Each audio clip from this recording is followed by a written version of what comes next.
یہ حج پہ جو ہم جاتے پتھر مارتے کہتے ہیں وہ اس کے اندر بند کیا ہوا ہے شیطان کو، اس کی کیا حقیقت ہے؟ تمام عبادات، نماز بھی، روزہ بھی، حج بھی، قربانی بھی، یہ اللہ تعالیٰ کے ساتھ ہمارے تعلق کا علامتی اظہار ہے، سمبولک ایکسپریشن ہے۔ جس طرح آپ اپنے ملک کے ساتھ محبت کے اظہار کے لیے جھنڈا، ترانہ، یہ سمبلز اختیار کرتے ہیں، علامتیں، تو تمام عبادات علامتیں ہیں۔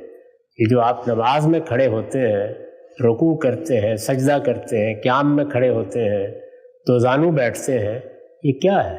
اللہ تعالیٰ کی عظمت کے اعتراف کے لیے ہم نے بعض اعمال علامت مقرر کر لیے ہیں۔ سامنے تو کوئی بھی نہیں ہوتا، بظاہر دیکھنے میں ہمارے حواس کی گرفت میں نہیں آتا کوئی بھی۔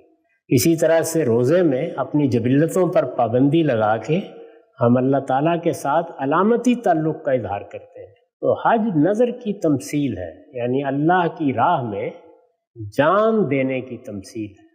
اگر اللہ تعالیٰ شیطان کے خلاف جدوجہد کے لیے بلائیں تو ہم جائیں گے۔ تو وہاں شیطان کو سمبلائز کیا گیا ہے، اس لیے کہ ساری زندگی اصل میں ہے کیا؟ شیطان اور رحمان کی کشمکش، اسی میں ہم داخل ہیں۔ تو حج اس میں اللہ تعالیٰ کے ساتھ ہمارے تعلق کو بالکل کلمینیشن پہ پہنچا دیتا ہے۔ نماز اللہ کی عظمت کا اعتراف، روزہ اللہ کی اطاعت کا عہد، اور حج اپنا جان و مال اللہ کے ساتھ ہو کر شیطان کے خلاف جنگ میں نظر کر دینے کا نام ہے۔ اس لیے میں نے ایک سوال کے جواب میں کہا تھا کہ اگر آپ کو یہ معلوم ہے کہ حج کیا ہے تو پھر جائیں ورنہ نہ جائیں۔